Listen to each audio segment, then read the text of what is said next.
তার প্রকৃষ্ট প্রমাণ আমি আমার নিজের জীবনে পেয়েছি।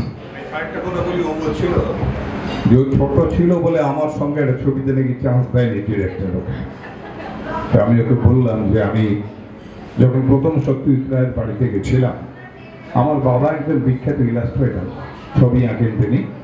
তো ওর কাছে সত্যজিৎ রায় পুজো সংখ্যার জন্য, সন্দেশের জন্য একটি ছবি এবং একটি লেখা চেয়েছিল।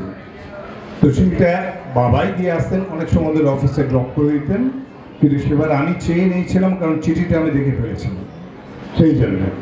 তো আমি সেই ছবি আর লেখাটি নিয়ে মানিকদার কাছে প্রথম যাই, তখন উনি লেক টেম্পল থাকতেন।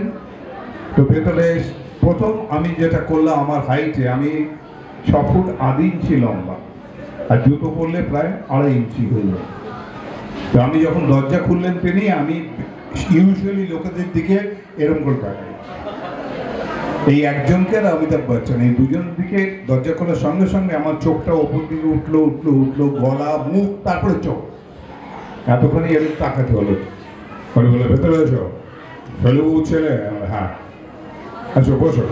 এইটা আমি লেখাটা দিতে এসেছি। তো লেখার ছবিটা দিলাম ওনাকে, তারপরে একটু সময় ছিলাম।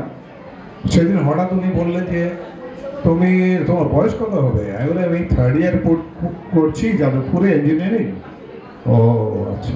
আমি ভাবছিলাম তোমার পরের ছবি প্রতিদ্বন্দ্বীর হিরো করবো, কিন্তু আনফর্চুনেটলি সেই হিরো অন্তত 3-4 বছর বেকার গ্র্যাজুয়েশন করার পর, সেই জন্য আমাকে দেখতে বাচ্চা লাগলো, ছোট লাগলো, যা ওকে লেগেছিল, বাতিল হয়ে গেলাম। হাতে হাতে সত্যজিৎ রায়ের ছবি পেয়ে আর তারই 2-1 মিনিটের মধ্যে বাতিল হয়ে গেল। কত বড় দুঃখ আমার।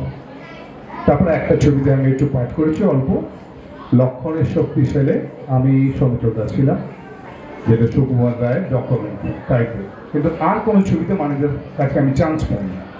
আর আমার একটা বদ গুণ আছে, সেটা হচ্ছে আমি কখনো কোথাও কোনো লোককে বলিনি যে আমার একটা চান্স দিন, আমার একটা রোল দিন। এটা আমার একটা জেদ বলতে পারো। আমার সারা জীবনে কখনো বলিনি কাউকে, কোনো প্রডিউসারকে, কোনো ডিরেক্টরকে আমরা চান্স দিই। তাই জন্য অনেকে বলে আমি নাকি পাইনি, কিন্তু আমি বিশ্বাস করি একজন ঈশ্বর আছেন, সব লিখে রেখেছেন।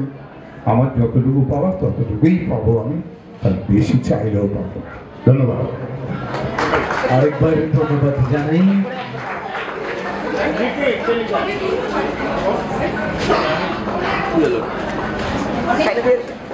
এখানে